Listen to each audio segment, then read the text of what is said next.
ditch this, and please explain to me what you mean by marriage is hard. You have to pick stuff to eat every day, multiple times a day, every day for the rest of your life. It's relentless. You're constantly in a state of needing to figure out what to eat. Figure out a restaurant that's open that you both like, you haven't gone to too recently, it's not too expensive. I do most of the cooking, and you have to pick recipes that you both are willing to eat, but that also isn't too much work. And you make the meal and you eat the meal and you're like, oh, this is so awesome. And then that moment is fleeting because right after that, congratulations, now you have to do dishes. And I know single people eat. I get that. But when we are like temporarily single, when one of us is on vacation or whatever, the other person reverts to being a trash goblin. Like I eat over this. Last time she was gone, I was eating over the sink. I swallowed a whole rack of Thin Mints in one go like a snake.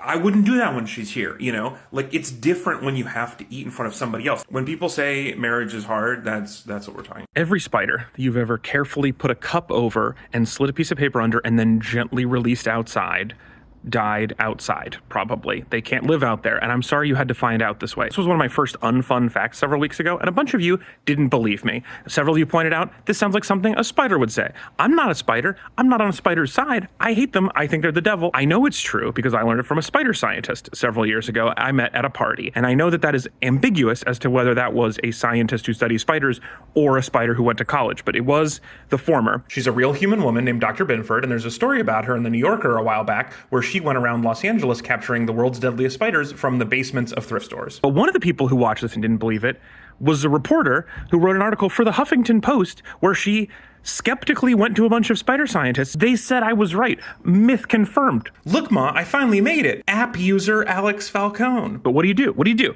The spider scientists say, you just let them go. You just nod at them, say, hello, Charlotte, and then walk away. That's a fine solution because they will eat some other bugs. They'll eat some other household spiders sometimes, and that's good. Enemy of my enemy is my friend. But I've come up with some more practical solutions. One, you could have a shed or a garage or just a big cupboard in the backyard, and you put them all in there and let them fight. You could just abandon the room that you find them in. Just give it to them. That's the spider's house now. And I'm sorry if your child is in there. Hopefully the spiders will raise them well. It's happened before. This one's bad advice, but if spiders can't live outside of a house, that doesn't mean it has to be your house. You can put them in your neighbor's house.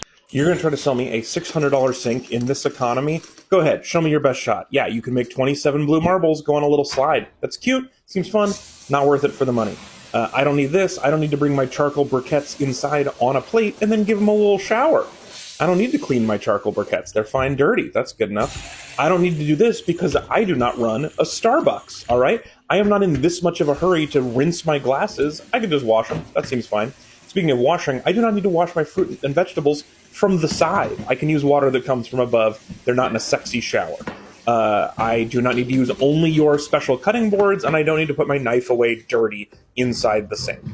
And then I do like this feature that water drains when it's done, but that's pretty normal. I don't need to spend $600 on that. I think I'm just going to use my money for groceries. I have nothing to hide, which is a shame because I love hiding stuff. I love making or buying secret hiding places. So like, I love hollowing out books. And you know, people you could say, well, probably you'd hide drugs in there. Well, I don't do drugs, but I do take Flonase for my seasonal allergies. So I put those in this one because that kind of feels like doing drugs. But my whole apartment is filled with stuff like this. Totally normal permanent marker. Inside is a smaller permanent marker. Copy of Inside Baseball to hide my tiny baseball. This is a normal looking giant bolt that I just keep in my closet. You can screw off the bottom and you can fit a tiny vial in there, which is perfect for, that's my Claritin. That's my other allergy medicine.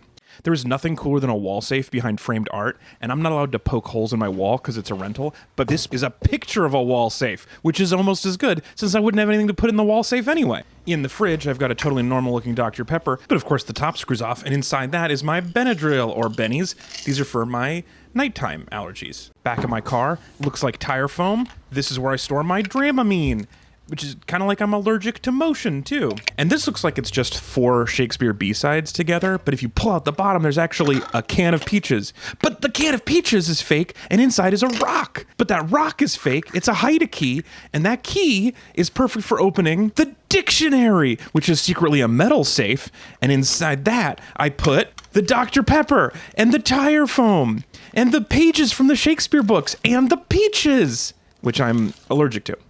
This is how far my friends and I are willing to take a joke.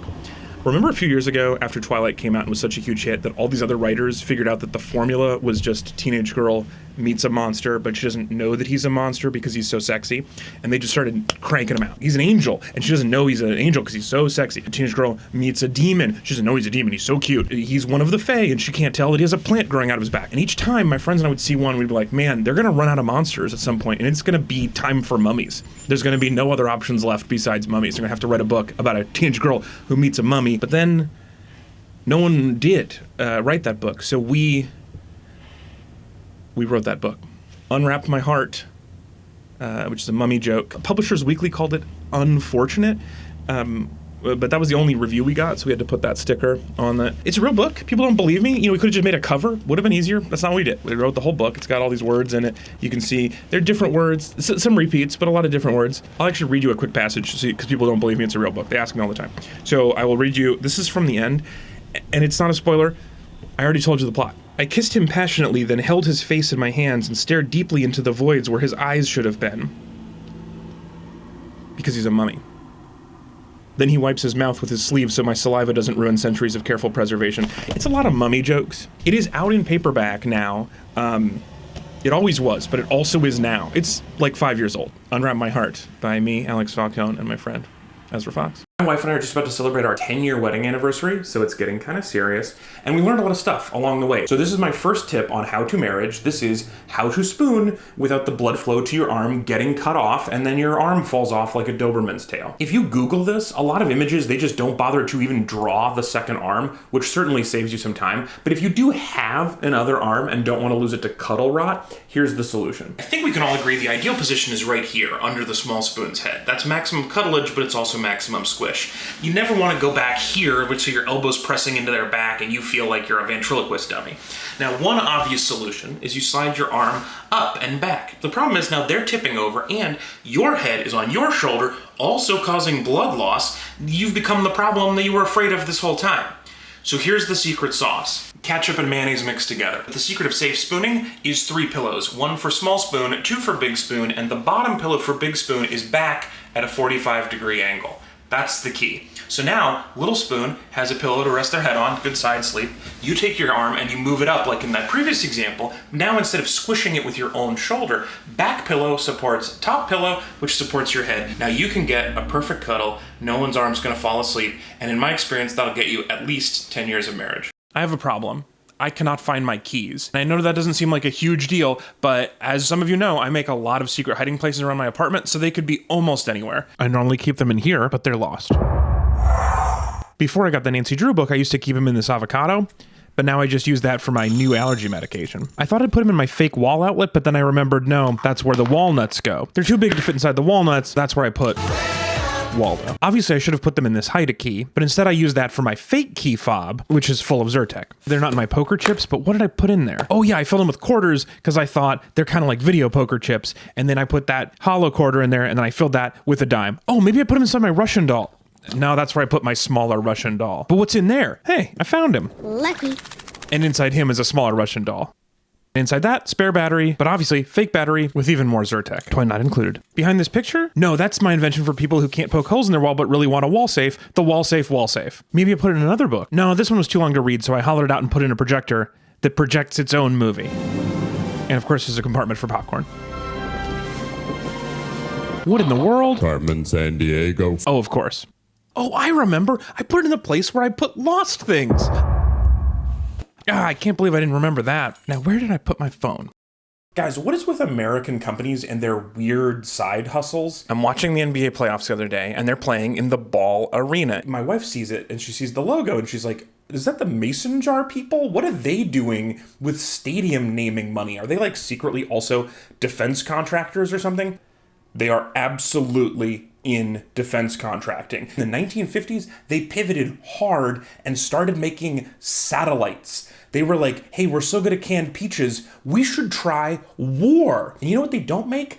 Fucking jars. They got out of the jar business. They're too busy in aerospace. And then I went down this crazy rabbit hole of all these different companies where they're like, yeah, we make a thing you've heard of, but our true passion is war machines. AMF makes bowling alley equipment and funny, aggressive animations. They also make nuclear power plants and missile launch systems, which means some of their animations were not that far off. Honeywell. home security air conditioning, also the autopilot system that we used to drop the bomb. Singer made typewriters and sewing machines and pew pew. Texas Instruments makes calculators and also big pew pew. General Electric has made toasters and fighter planes, and I know they're general, but I didn't know they were that general. And just a couple years ago, John Deere and the Roomba company joined forces to make an automated robot that patrols around military bases. No matter what you manufacture in this country, at some point, the government is going to show up and be like, hey, we loved your work on bowling pins. How would you like to kill? The IT people at my wife's office just did the meanest thing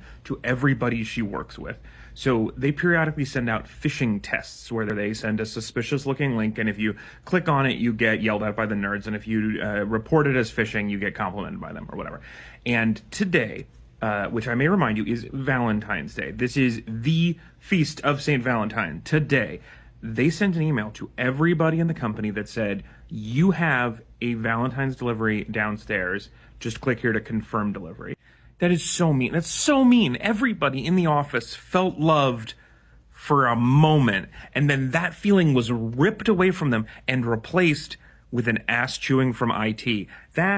It's brutal. It's so brutal. You couldn't have, if you'd send me an email that was like, I'm proud of you, love Dad, it would not have hurt more to find out it was fake than it did for all of these people. Now, I will add, my wife correctly reported as phishing. She did not fall for it because the package that it said was delivered was from Edible Arrangements, and my wife knows there's no way I was going to spend $200 on cantaloupe that almost looks like flowers.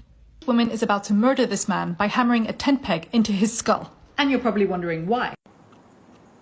Nope. Seems like a personal matter to me. I'm not even sure I saw anything. Did you see anything? I didn't see anything.